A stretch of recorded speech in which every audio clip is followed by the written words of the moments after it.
And I just want to welcome all of you to our Student Athlete Workshop here, which is presented by Blue Cross and Blue Shield of Rhode Island. Without further ado, I'm going to turn it over to Gary Regan. Thank you for joining us and leading the discussion today.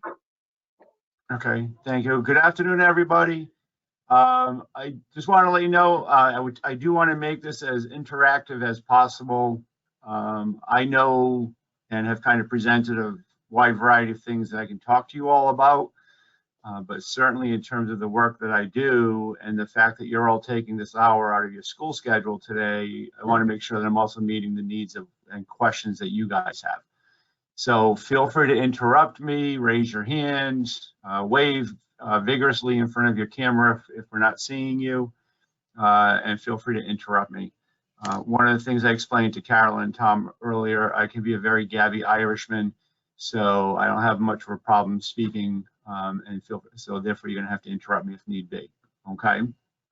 Just so you all know who I am, I'm not sure if any of you have heard of Bradley Hospital before, or have met kids who may have come to the programs, but I'm the clinical director for 3 different adolescent programs here at Bradley. We are a full psychiatric program, so we have upwards to 20 teenagers every day working on a wide variety of mental health issues. I say if teenagers are struggling with it, we're talking about it somewhere in our program. I also have an evening program that works with another 10 teenagers. And then I have a 4th team that works with teenagers who are misusing substances. So on a daily basis, just the programs that I'm leading have 40 teenagers.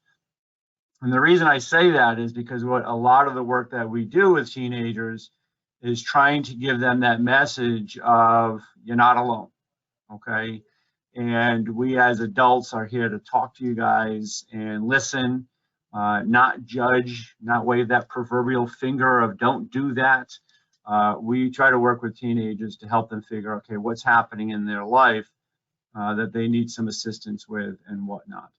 So when Carolyn and Tom asked me, you know, if I can do a presentation for you all, I jumped at it because I look at if I can help one more teen on one more day, then it's worth doing whatever it needs to take.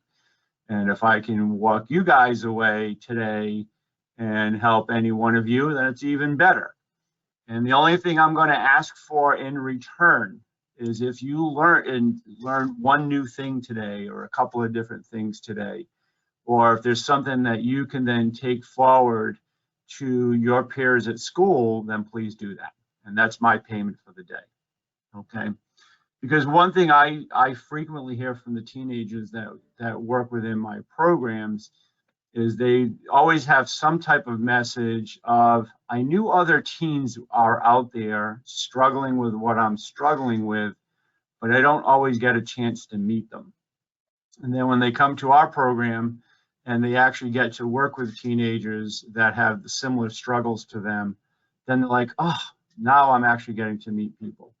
And as I started doing some background, you know, just some further investigation of what else would I want to talk about, what would I want to, you know, kind of gather from you guys, that was a very common theme, whether it's getting and finding videos and articles directly from teenagers, whether it was from adults, whether it was adults who were struggling as teenagers, that was a very common theme. That at the time that they were struggling, they thought that they were the only one. And they also didn't know that they can go talk to somebody in order to try to get some help or try to get some assistance. So if you're struggling yourself, I want to give you that message. Or if you know of others at your school who are struggling, please reach out to that other teen and let them know that there's people all over the place that are willing to help them with whatever those struggles are. Okay?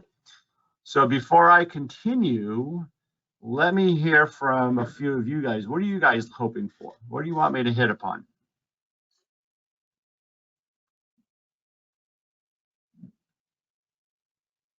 Anybody? If you're talking, you're on mute.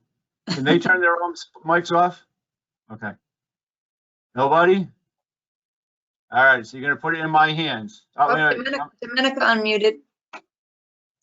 Yeah, it took me a while to turn it on, but I think something that like everyone deals with, especially is motivation and like feeling overwhelmed, like it said on that little survey. Like sometimes people feel overwhelmed. Like personally, with what I'm experiencing, is the workload is even more with the pandemic, and juggling that with athletics and other stuff on the side. Maybe like a feeling of overwhelmed, I know, is very common among kids my age and my teammates and my classmates and all of that.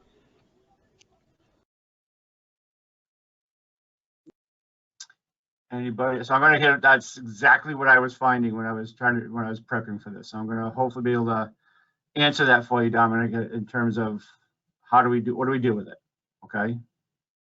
Anybody else? Going once, going twice. No? Okay. Again, if I do say something you guys want to interrupt me, feel free. So I'm actually going to start with, and bear with me, I'm not an expert when it comes to this sort of stuff. So I actually want to start with this. Oh.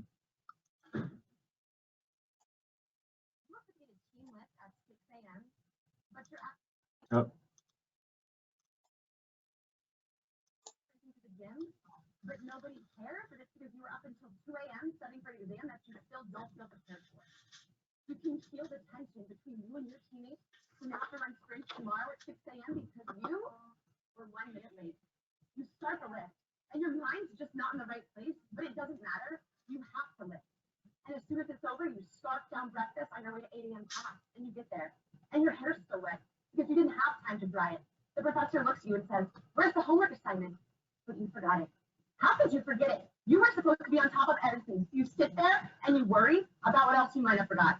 And at noon, you get a 30-minute break. But it's not really a break because you use it to quickly make up an assignment you missed for last week's game. And soon, it's 12:10. And to you, 40 minutes does not feel like enough time to get on the court and be ready, even though it actually is. You head over, and at 1, practice is starting. And you have to forget everything that happened in your day because at practice, you have to perform. You can't not perform. There's someone better than you, someone competing with you, and someone in high school who just committed to be you. So forget the 0 on your assignment. Forget the test you're not prepared for. Forget the friends you haven't seen in weeks. Forget the argument you've been in with your parents. Play well, pass well, perform. And when it's finally over, you find yourself staring in the locker room and you're trying not to cry. And you ask yourself, is this how I'm supposed to feel? Anybody able to relate to this?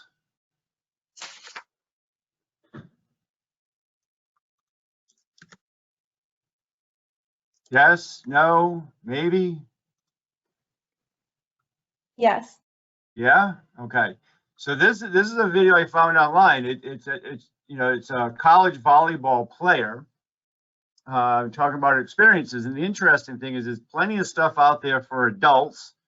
There's plenty of stuff out there for college stuff, but there's very little out there in terms of looking at teens with high school experiences and what they're going through. There are a lot of things out there in terms of how to deal with general stress and whatnot.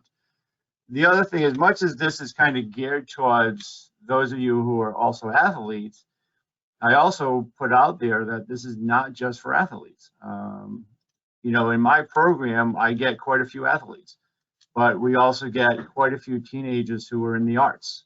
They're in theater, they're dancers. We've had some very elite kids who are very, very good at what they do, and they go through the same stressors. Certainly this time of year, we get a lot of seniors in about November and December. And if anybody's a senior, do you know what's happening at that time of year? What's happening? College applications. College applications. And then we see another spike around maybe end of March through April, because what's happening at that point? College decisions. Well, acceptance letters and decisions, and disappointment of not getting the schools that people wanted. Okay. And then we see another brief spike around the end of April, maybe May, because then people are saying, oh my God, I got to make a decision in terms of what I'm going to do. So then they're getting stressed out. Okay. We see a decline in our programming in the summer because it's summer and the stress of school goes away, or people think it goes away. And then usually in October, we get really, really busy because the stresses of school are coming back around. All right. So though most of, if not all of you are athletes, again, this is everybody. This is everybody in your school, regardless of whether they're athletes or not. Okay. So again, take that forward. So when I usually work with folks and I start looking at, I do a lot of parent workshops. I do a lot of workshops for other professionals in the community. I do a lot of workshops for folks who want to get into this field of work. So I first started to talk to them about, well, how do teens become teenagers and what's their background in terms of how they become teenagers? As I started thinking about working with you guys, I think it's also important for you to understand as teenagers, how do you become teenagers? How do you start defining yourself and what's happening with all that developmental stuff in terms of who are you today and where are the influences that came in terms of that piece to it, okay? So I always start off, and anybody who's done any type of psychology courses or child development courses or anything like that, we all start our life off as being babies and infants. That age range goes up to about 3 or 4. And then we become toddlers, which goes from about 3 to 6, maybe 7. And then we have our latency age, or when we're in middle school, and then we become teenagers. When I do the parent workshops, I always point out that toddlers and teenagers, and I mean no insult to you guys as a group, are quite similar. Only because between our toddler years and our teenage years, those are the 2 blocks that we start doing a significant amount of learning. And we also start doing a significant amount of individuating from our families and from our parents. So that toddlers do it within the home. Teenagers start to do it outside of the home. And I always have to explain to parents is, yes, you have to let your teenagers individuate and identify themselves, and that means them going out of the home, and that means them doing a lot of things out of the home that you may not be ready as mom and dad, but you have to let them do because that's what they're supposed to be doing. Okay. As teenagers, you're starting to identify your own identity. Who are you? What do you want to be about? Your likes, your dislikes. Your hair color, your interests, what do you want, what do you think you're going to want to do as a career? So all these things start happening the most during the adolescence, during these teenage and high school years. You've all heard the conversations in when you're probably separated in elementary school or junior high about, our changes in terms of what's happening as a man and what's happening as a woman. You're starting to, you and your family are probably starting seeing a lot more moodiness, a lot more being short and whatnot. But again, this is typical stuff. Dominic, is it Dominica? Dominica? Yes? Okay. You had mentioned COVID and how COVID's impacting this. What I'm going through is, this is just typical teenage stuff. Throw in COVID and it just blew everything out of the water in terms of what we're stressing with, okay? I'm always hearing from more and more teens and even adults who do this mental health work on a daily basis, talking about how COVID is just making things worse. So this is not just, related to stresses of sports. This is not just related to COVID. This is all, teenagers, and take out those 2 factors and teenagers tend to be moody and going through the same stuff as well. We also know that with adolescence, there comes more of influence of our peers, okay? If you think of it, when you were in elementary school and you all had recess, it's probably 15, 20, 30, 6 and 7-year-olds running around the playground, just screaming and yelling and really not doing a whole lot with each other. And it was just one big group of noise. And then in junior high is when groups start to filter out a little bit. So you have those who are into sports kind of hanging out with each other a little bit, those into the arts start hanging out with a little bit, but there's a lot of crossover between those groups of kids. But when we get to high school, we start to separate that much more. And there's not as much integration between the groups or among the groups as there was when junior high. Now, some people still do. This isn't an exact science this thing. It's one or none. Okay. One thing I always have to explain to parents is that our teenagers and you guys as teenagers, as part of that learning in terms of how to be an individual, you're not as going to be affectionate with your parents. A lot of times I have to work with teenagers to explain that when kids are in elementary school and somewhat of junior high, maybe more like 6th grade, kids put their parents on a pedestal a little bit. They think that their parents can do no wrong. I always tell people that, when my older daughter was young, I think she was about 4 or 5, and one day I went to brush her hair and I just couldn't do it. And I said, "I'm sorry, Casey, I just can't brush your hair." And she looked at me with these big old puppy dog eyes and said, "But Dad, you can do anything." And I was like, "Oh." And then like a year or 2 later, I go to brush her hair and I said, "I just can't do this." And she just said, "Dad, forget about it. You don't know what you're doing." And I said, "Wait a minute, how did I go from I can do anything to I can't do anything?" It's because she started to realize that I'm not perfect, okay? And a lot of the times I have to do that work with teenagers, that your parents are fallible, they don't know everything.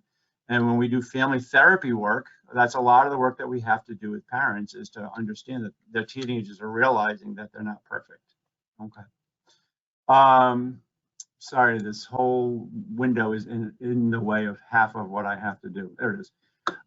So again, I also have to explain to families and for you guys to realize too, is that at times you guys are going to present as really mature, and at other times you're going to present as immature. And I always try to explain to parents, don't hold it against your teen. Understand that that's part of what's happening, that you guys as teenagers are also in this quagmire or this cesspool of, I want to grow up, but I don't want to grow up. I want to have rules, but I don't want to have rules, and all that other pieces that way. You're also going through a period of having improved use of language. Sometimes that language isn't always the best, but you are finding new ways to kind of interact with people as well. Okay, and again, I got into the piece in terms of realizing that your parents aren't necessarily perfect. Okay. You also have your future interests are changing as well. Though teenagers tend to be more so focused on the present. Teenagers tend not to, though you're thinking of college, though you're thinking, okay, what's happening after high school, what you generally do on a day-to-day basis is more so focused on what's happening today. All right. You're also going to have your own increase of emotional, physical, mental abilities to work, be employed, be that independent person. Have that independence of being able to do your schoolwork. If you think of it when you were in 1st and 2nd grade, you probably asked your mom and dad for how to, do your ABCs and your 1, 2, 3s. But now you're in high school, you're looking to look at how to do it on your own. You're also looking at for your own self-direction. So you're going to be testing the rules. You're going to be testing the limits. A lot of times parents really struggle that when we're doing the family therapy. No, they need to follow my rules. And we're saying, no, they're supposed to learn how to break the rules, and you want to guide them in that. Because again, as you're working with your teachers, as you're working with your coaches, this is all practice time through these high school years of how are you going to manage that. If college is in your future, how are you going to manage that when you're in college? If going into the workforce is going to be in your future right after high school, how are you going to manage that supervisor? If you're going to go into the military, how are you going to manage that drill sergeant or that officer who's telling you what to do? So I say to parents, you've got to let your teenagers test those limits, because then they also have to realize that there's consequences to the decisions that they make and whatnot. And you guys go through that on a daily basis with your coaches. You listen to your coaches on a daily basis. You're also going to be experimenting with drugs or alcohol, sexual activity, sexual identity, all those sorts of fun teenage things. We do a lot of work with parents. Don't get hung up on if your teenager is doing something socially. Again, you have to start identifying those things on your own. This whole frontal lobe thing at the bottom, and I don't want you guys walking away saying Gary Regan said I'm not responsible because my frontal lobe isn't developed. But there is a part of our brain that's up in this section of the brain called the frontal lobe. It's our decision-making part of our brain. It's the fully understanding our consequences part of our brain. It's the right and wrong part of our brain. this is the most active in adolescence. Okay, and this whole development ends around 21, 22, 23, depending on the individuals. So when I say to parents, you know, expect your teenagers and your adolescents to be struggling and presenting as they are up until 21, 22.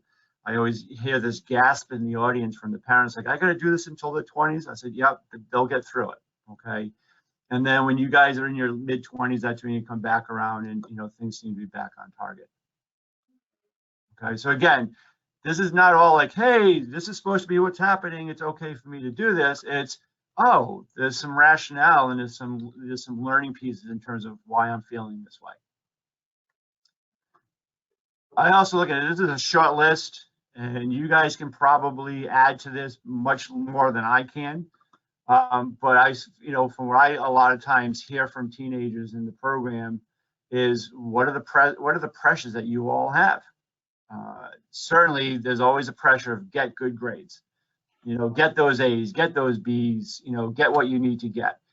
I sometimes have to do work with teens and with parents of, you know, A's are great, but B's are quite good. I mean, B's mean that you know 80% of the material that you're supposed to know. But a lot of people get hung up on, no, you need to have those A's and B's. I also have to do work with some of the teens over the years of, you know what, you might not be an A student, and that's okay. As an adult, I can look back at my high school years, though they're many, it's a few decades ago, and thinking about being stressed about my grades. And trust me, I was probably in the 50th percentile of my high school. I think I'm doing well in my career, so it didn't impact my career. You know, I went to URI. Again, I think I'm doing quite well. I'm an administrator at a psychiatric hospital in Rhode Island. And my high school grades obviously did not impact that. Okay. So and the time, yeah, it was really, really important to me. Looking back, it wasn't. I worked with a student before. She was the number 2 in her high school. And one day I said to her, well, what would happen if you were number 10? And I thought she was going to pass out in my office because because of her anxiety. And it was almost like, how dare you recommend or think that I would be number 10? I said, well, number 10s get into some really, really good schools. Okay, yeah, number 1 through 4 might get into the high elite schools, but number 10 gets into really good schools. And the kids at the 50th percentiles get into some good schools. So I say, and I'll say it in front of parents, because they usually get upset with me if I say this, try not to get hung up. You know, if your goal is to get to an Ivy League school, okay, maybe. But if your goal is to get a good education at a good school, you can get a good education at a good school with B's and even with C's. Okay, now don't go and start slacking off wherever you are simply because I said that. I say that more so to kind of hopefully take some of that pressure off of you. All right. The other thing is, what's the question you always get from people who you introduce yourself to? What are you going to do after high school? Okay. Well, I might go into the workforce. Oh, what are you going to look to do for a job? And if you're saying, well, I'm looking to go to college, what's the question you get from everybody who you say that to? Oh, what college are you going to go to? What are you going to study? And that's always a thing.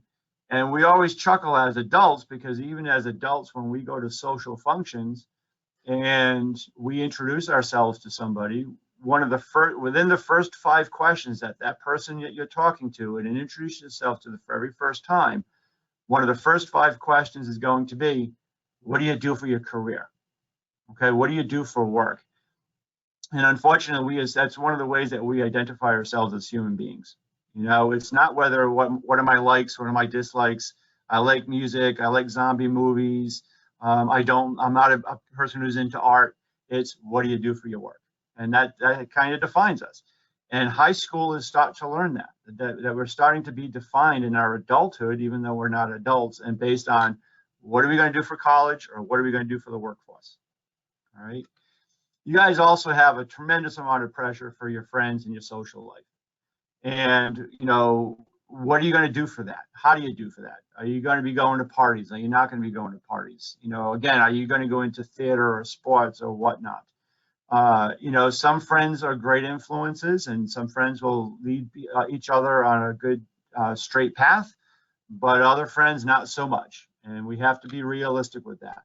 And what you all are going through is, well, where do I fit in that hierarchy of what I'm going to do myself? Am I going to go to the parties? Am I not going to go to the parties? If I'm going to go to the parties, am I going to drink or smoke weed or do whatever else everybody's doing? Am I going to speed in my car when I'm by myself versus with my friends? That peer pressure is a big thing. You know, teenagers will most likely speed in their car when they're with their friends. And that's why the Rhode Island law now says you can't drive with another person under the age of 18. Because, you know, statistically, we know teenagers will influence each other when they're driving in a car to go a little faster, to speed up a little bit more. So you guys are also navigating that piece to it. And then there's also the dating world. Who am I going to date? You know, the sexuality and the sexual identity piece is coming into this. You know, do I want to date? Do I not want to date? How often do I date? And then you're also looking at, who am I? You know, what am I all about? What am I looking to do? What am I looking to become? Again, this whole piece was, you know, primarily set up as athletes and for sports. But I do want to point out this also goes to those teenagers who are just simply into clubs, into the arts, but more focused on their academics or some type of extracurricular activity, or they work. Okay, so you can say, okay, I'm an athlete and I'm stressed out by being an athlete, but you can also be an athlete and also have to work. You can be an athlete, but also maybe have to do some other extracurricular activities. And a lot of the stuff that you hear is that students today are really stressed out about this because students today think they have to do as much as they possibly can in order to get into that college. Okay. I've learned from having two daughters who went through high school, got into college, and now have graduated college. Yeah, it helps, but I don't think you need to have 500 things on your CV or on your resume or on your application of extra things. I have learned from being a dad of teenage daughters going into college that the school wants to see consistency. The school wants to see that you're doing something. So you can have a part-time job and do nothing else with school, if that's your preference, and still use that as a good piece foundation in your college applications. If you're going to go into a workforce and you have a part-time job in high school, then that's going to look good for you in going into the workforce after high school. So again, I say try to be realistic in terms of what you're actually looking at for those pieces to it. What I've also come across, what I've experienced my own self as a high school athlete and whatnot, you know, it's always when you're in that sport, it's that message of be all you can be the best, do the work hard, you know. And we saw it in that little video clip I showed at the beginning. You know, that young woman was a high school volleyball player who wanted to play in college, but she didn't get recruited.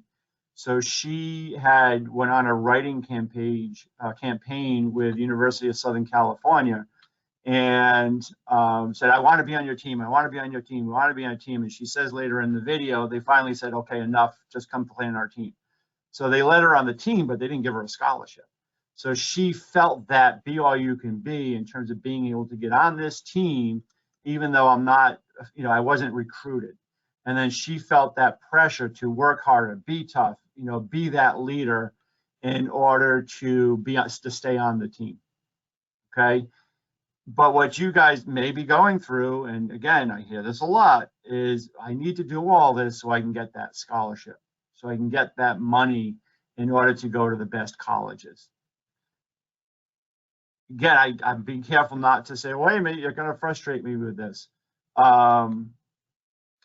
Being aware that most athletes won't get a scholarship. Okay, that's just reality. You might get $1,000 or a couple of $1,000, but it's those real elite students that get a full ride, meaning everything is covered. Okay, your tuition, your living expenses, your room and board, your books. Okay, So that if you look across the country, that's a small percentage. So I encourage students to, if you're going to be looking for that scholarship money, be realistic that you're going to get some, and you might get $10, $15, $20,000, and it may pay for half of your college stuff, and it may pay for 3/4 of your college stuff, which is still fantastic. But don't set yourself up that I have to get the full ride. Some of you may, some of you will, but most athletes don't. So again, I'm not looking to burst bubbles. I just want to be realistic, and that's unfortunately a lot of the work that we have to do. You have to look at this thing. So I say try to take that pressure off. Okay, that I need to be so good in my sport or so good in my academics or whatever that I'm going to get that 110% college tuition paid for. Your goal should be is I want to get a big chunk paid for, because that's much more attainable for most students. You with good grades, with those extracurricular activities, with sports, you can get a good chunk of college paid. Okay, so focus on that. And focus on, how do you use those extra things in order to be able to do that? When I also talk to families, I also try to work with them. Okay, how do we learn? How do we learn as individuals? And we learn from our family, we learn from our friends and our peers, but we also learn from our community. And our community starts with our street where we live. It then kind of goes out into our neighborhood. It then kind of filters out to our city or town, and then it filters out into Rhode Island. And the reason I say that is because if you just go right down to your city or town, kids who, live in Lincoln versus kids who live in South Kingstown near the beaches versus kids who live in Burrillville versus kids who live in Providence, they have different learning experiences and life experiences in terms of what they do, okay? And we have to pay attention to that stuff because that is how we learn. We learn from within our community as well in terms of who we are and who we're becoming, okay? School, obviously, is a really big piece. I mean, you guys spend a third of your Monday through Friday, September through June, a third of your life is spent in school, okay? You add the sports into it, now you're looking at probably about 40 to 50% of your awake time is being spent at school. And again, there's big differences among schools and between schools, even within the city of towns. Warwick had 3 high schools when I was growing up, and there's Tollgate, Vets, and Pilgrim. And the students at each school kind of saw themselves as different types of students. So you have to look at that. And again, if you put the different cities and towns into it, then it becomes a big deal. Exeter West Greenwich, okay, not a whole lot of students. So what do they do for their sports? They pony up with, I think, Prout. I saw some Prout students on there. They pony up with Prout for some of their sports. They also pony up, I think, with Coventry for their football team, or somebody else for their football team. So because those communities are small and those high schools are smaller, they pony up with another school, and all of a sudden you got 2 different schools and different groupings of kids who are then learning from each other in terms of what they're going to be doing as well. I also try to explain to families that religion and spirituality, I'm not saying you have to have a religion or spirituality, be spiritual, but we have to pay attention to that sort of stuff as well. And I say it's not even so much a formalized religion, but it's the ethics and the morals of who we become as human beings, okay? And that does come from religion and spirituality at times. The other thing I think people need to take a look at is what's the culture and ethnicity that you come from. What are the rituals that you've gone through as a family around holidays and family get-togethers, birthdays, all those sorts of things. And everybody has a different experience in terms of what those things are. And where it comes to you guys, then what happens is if you're a family that gets together every Sunday for a meal, or gets together every major holiday or every birthday or all of it, those are the times that you go back up to the top when you're with your family, that your family members are going to say, what are you doing in high school? What are you going to do after high school? How is the sports going? Okay. And that's when you take those family pieces with that culture and that ethnicity, then all of a sudden that becomes another pressure on everybody. Okay. we know for a fact, again, you guys have probably heard this, there's a whole big biology piece to this in terms of being an adolescent and whatnot. I also look at media. I always ask teens when I'm starting family therapy meetings, when you try to talk to your parents, do they talk too much, or do they talk too little, or do they talk just right? I'm going to answer the question because you guys are all on mute. Most teenagers will say, my parents talk too much. And I'll say to them, do your parents ever say to you, well, when I was a teenager, right? And I know, and I say to parents, teenagers hate that because what you guys go through today as teenagers is significantly different than what it was when I was a teenager in the 80s. The internet was in its infancy, if it even existed back then.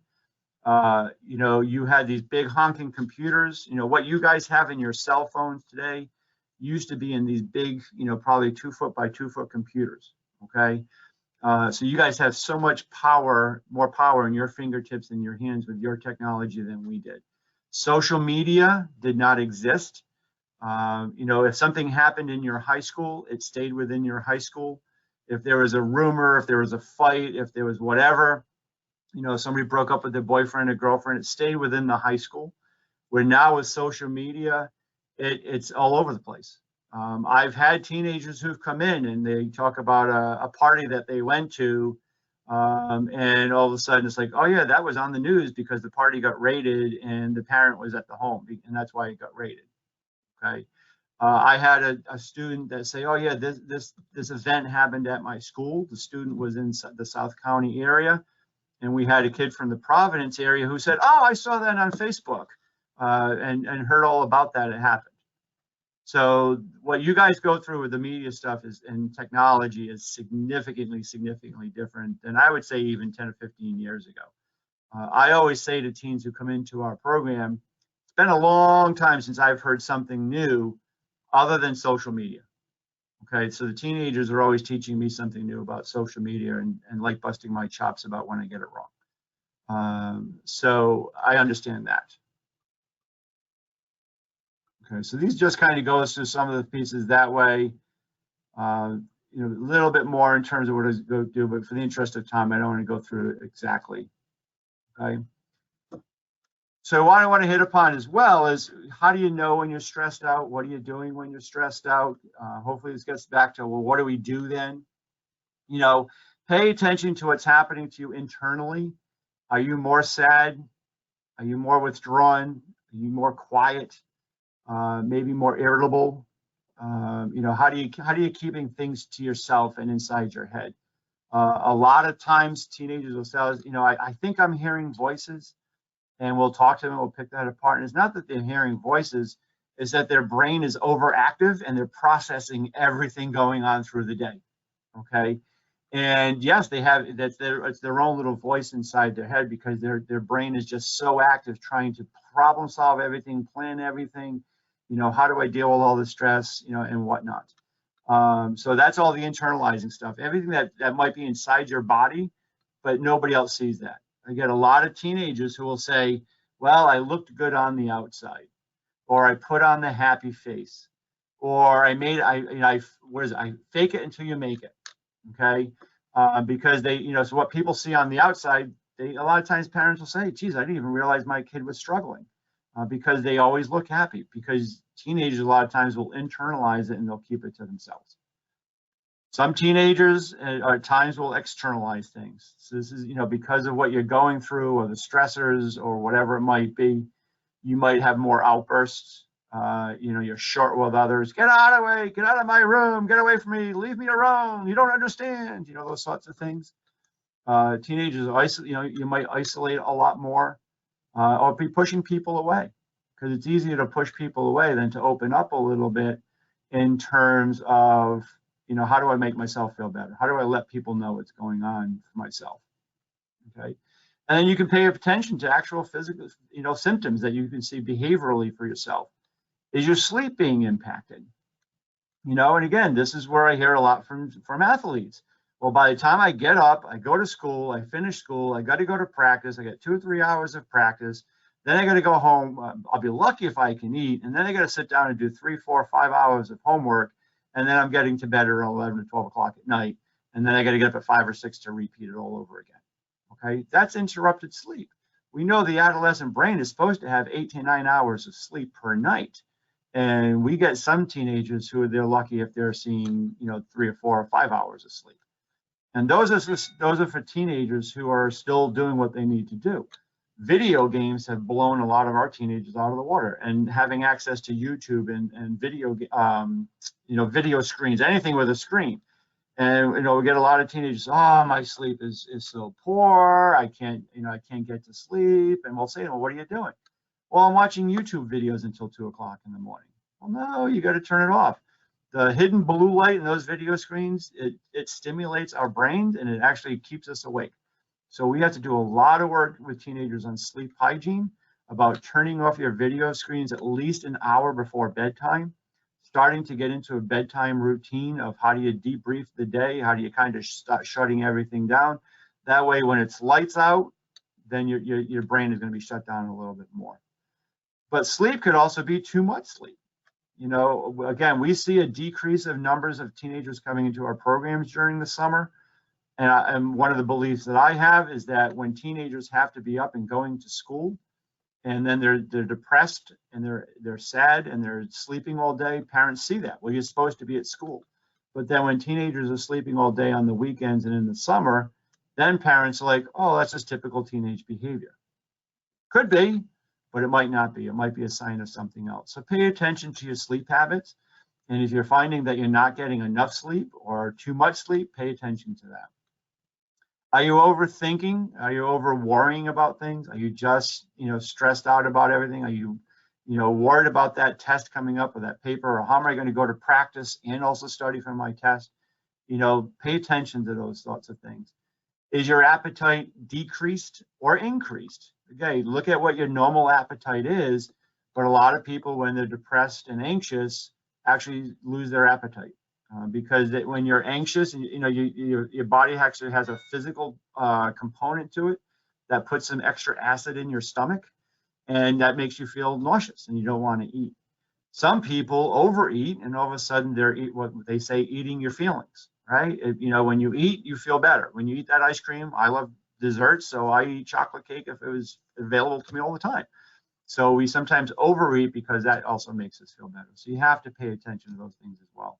Have you lost interest in things that you used to have interest in? Okay. One of the things that I came across in doing all this is there's a trainer who worked for the professional sports teams in Chicago. And one of the things that he said, and then I saw it come up a couple of dozen times in other things that I looked at, is sports have lost their ability to be fun. People used to play sports just to play sports. I play pickup basketball, and it's a great time because it's pickup basketball. There's no winners, there's no losers. There's a different team every time you play, and it's just a bunch of guys getting together, playing basketball. But when you guys are getting in now the competitiveness to it, and this sports trainer talked about how now it's getting onto the elite team, it's getting onto the travel team, it's being the 3 seasons sport athlete. Again, it's getting into that college stuff. So I say, if there's a way to make your sports fun again, try to make your sports fun again. If you've lost an interest in things that you used to enjoy, try to figure out, why have I lost interest in things? And, how can I gain that interest again? All right. I had a 3-sport athlete in my program one time, AB student, supportive mom and dad. We went for weeks trying to figure out what was this teenager struggling with, and mom and dad were divorced. I said, oh, that's probably what it is. They don't get along with their step parents, and they said, no, we get along great. Mom and dad don't get along. No, we get along great.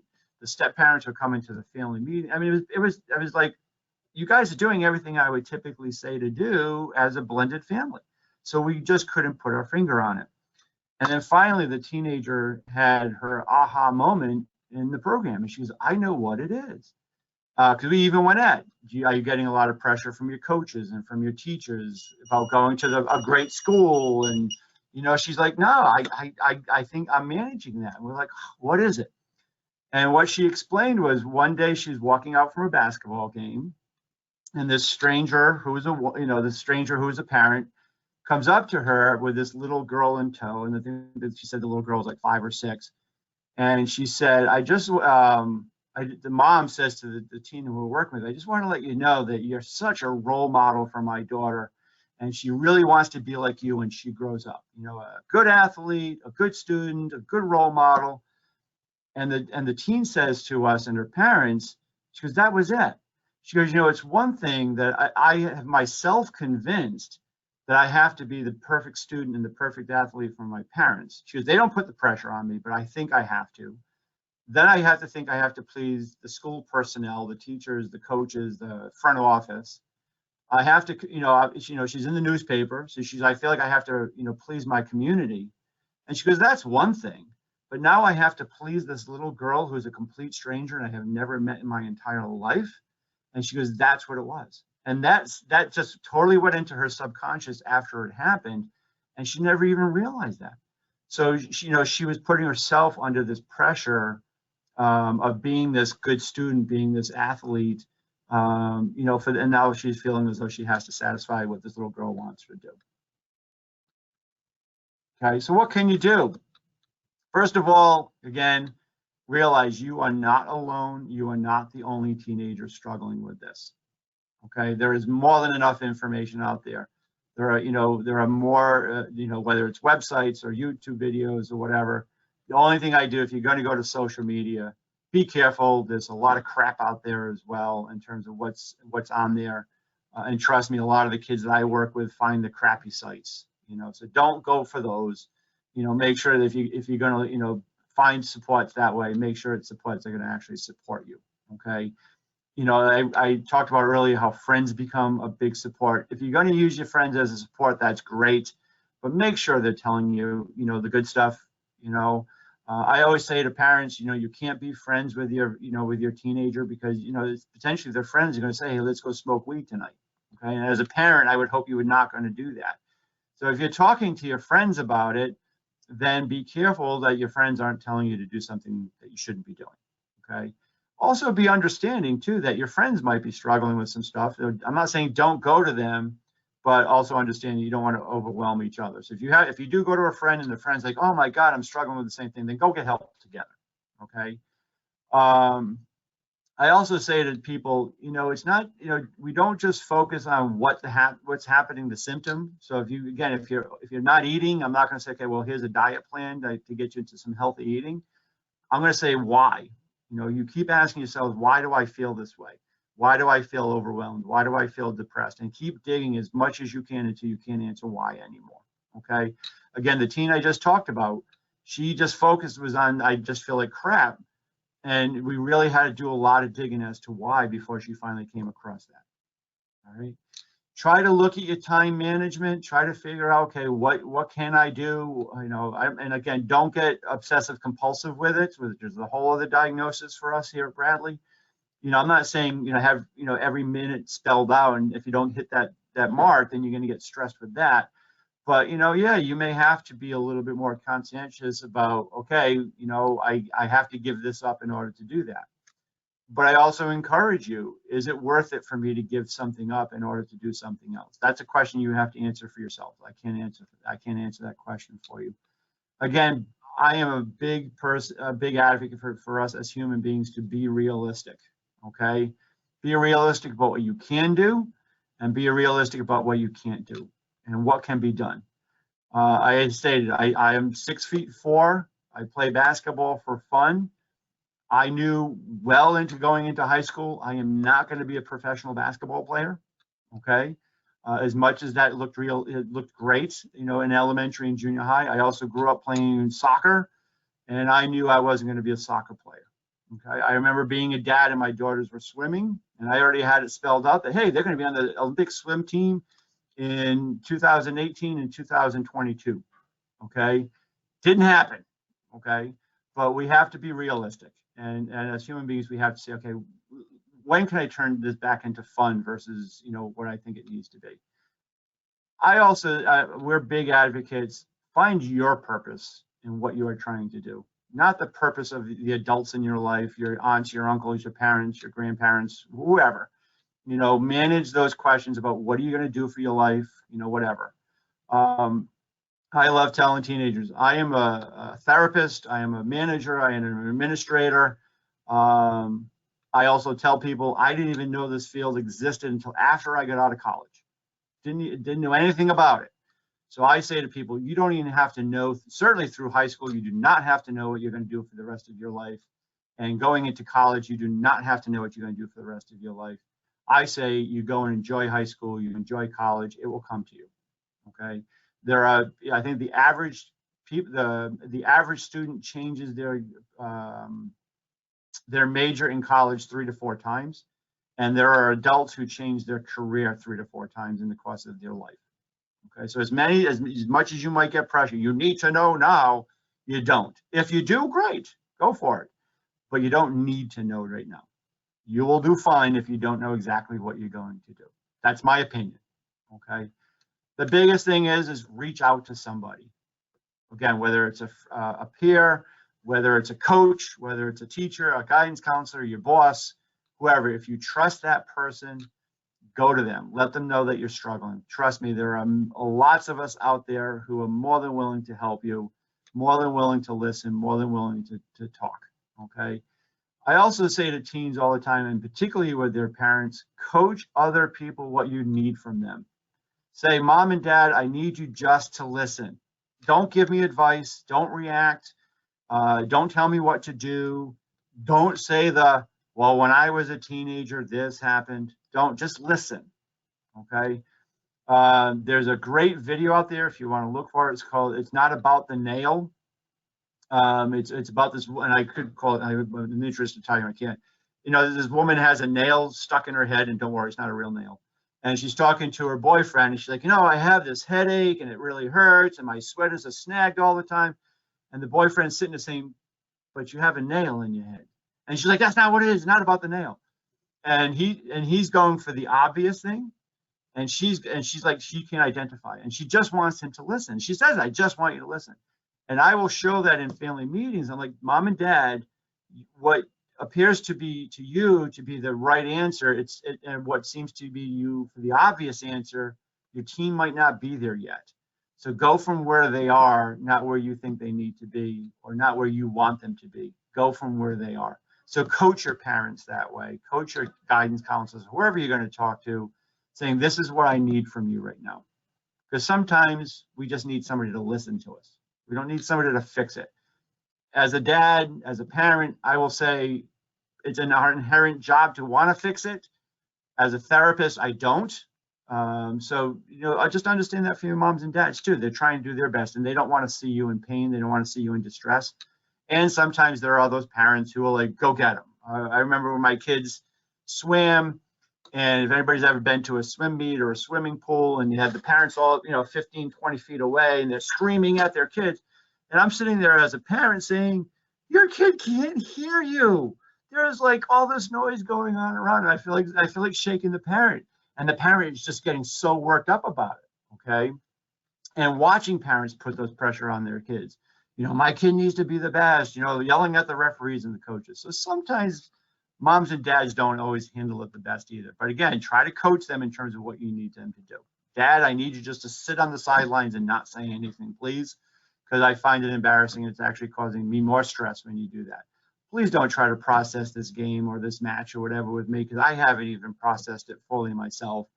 But whatever. And if they are giving you good advice, then that's fine too. Praise them when they do something well, okay? You may also have to think, I may have to give something up. Maybe I can't do it all. A lot of the students that we work with, are in AP classes. And we have to say to them, you may have to give up an AP class. An honors class is going to do you just as well. And they get so stressed out about having to give up that honors class, having to give up that AP class, not getting that A, and again, you may have to just accept some things. And again, you're going to do well, because trust me, look at the positives that you're getting from your sports. Being a team member, working together with other people, problem solving when something doesn't go well. You know, one of the other things I came across is, you know, everybody gets a trophy. You know, no, losing is a good part of sports, because you know what, when you go to get your job, you're not always going to get what you want. You're going to lose an account, you're going to lose business, whatever it is. So we have to, you know, these are the times to learn that sort of stuff. And being a sports member, when you go to get your job, is going to teach you how to be a team member. Your supervisor, your boss, your manager is going to be in the same role as your coach. Okay. You will be, if you're a captain or an assistant captain or a senior on a sports team, you're a leader with that sports team. That's something you're going to take into the workforce. So you'll learn how to be a leader on your workforce. So that's going to be much more valuable to you going into your adulthood than whether you won the state championship or not. Okay. Again, it's been years since I graduated high school. I could not even come close to telling you who the top 10 students were in my high school. I could not tell you who the valedictorian was. I cannot tell you what my GPA was. I cannot tell you what my ranking was. I have no clue and no memory of it. Maybe it's because I'm old, but it's also because as an adult now, I realize that stuff is not important. Okay. So again, trust me, and as the more experiences you get, the more mastery you get with this, the more you'll come to realize that as your own. If you put a little faith in the old man behind this camera, you know, try to take some of that pressure off yourself as well. Okay, I hit my mark. Questions?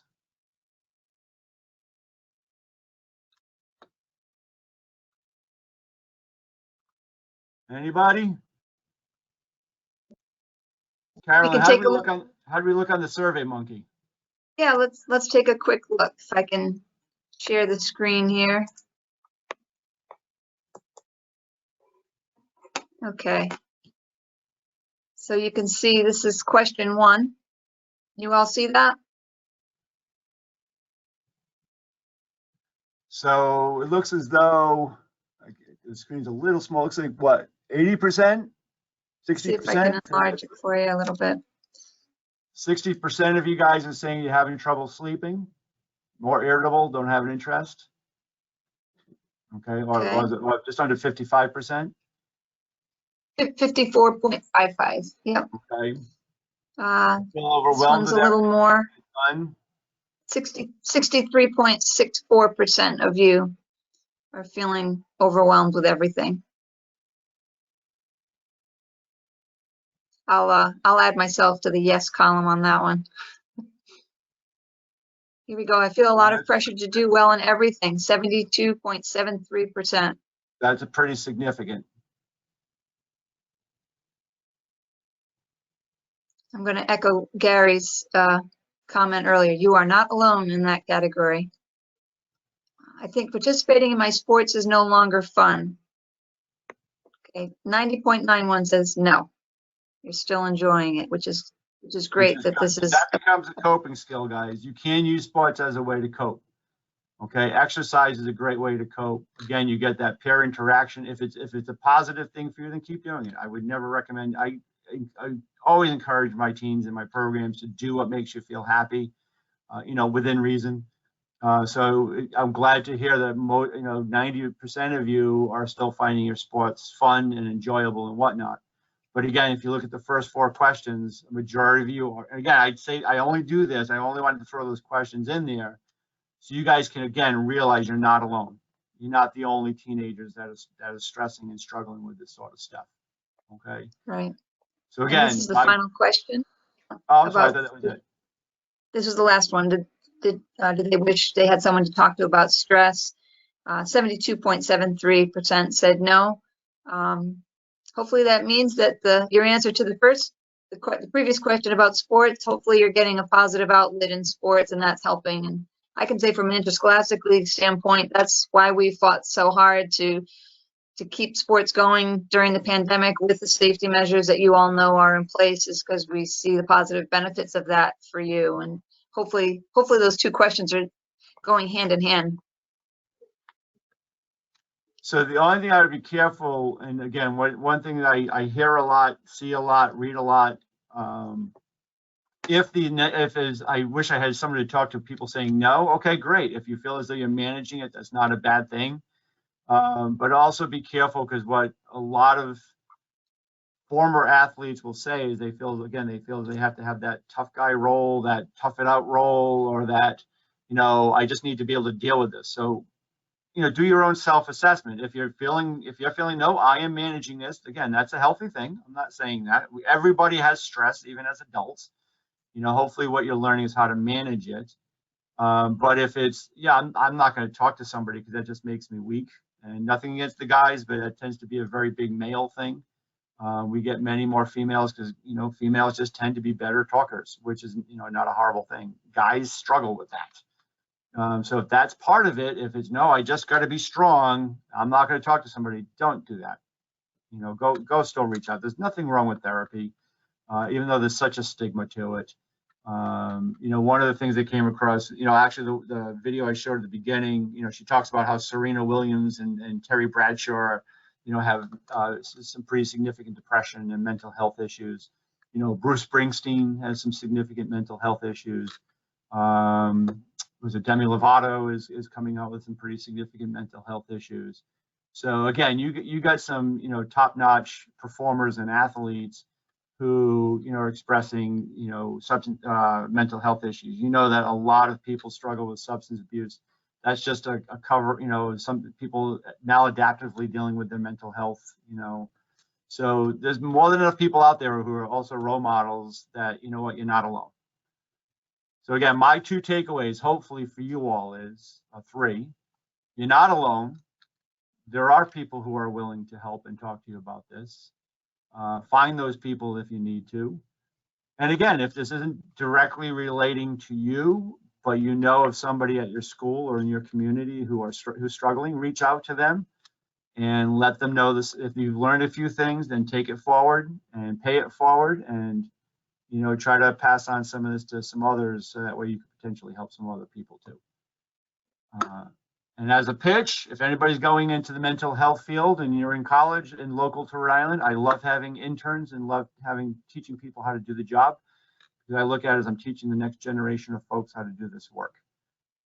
So if anybody's going into the field of social work or psychology or psychiatry, or even being a bachelor's level person wanting to get into the mental health field, I love having interns. So maybe I'll see you in 3 or 4 years as an intern.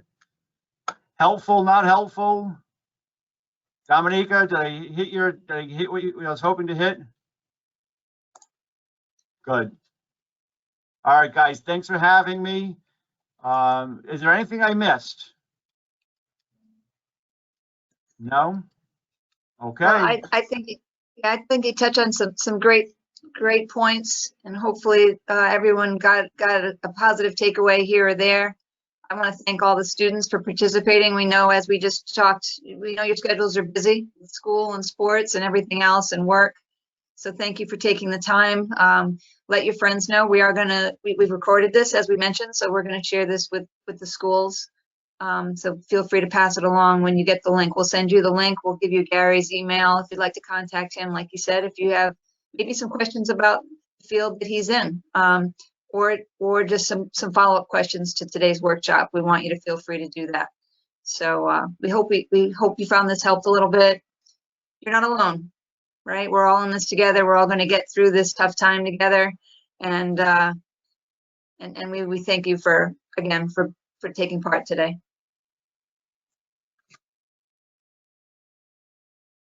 Bye, everyone. Thanks, everybody. Thank you.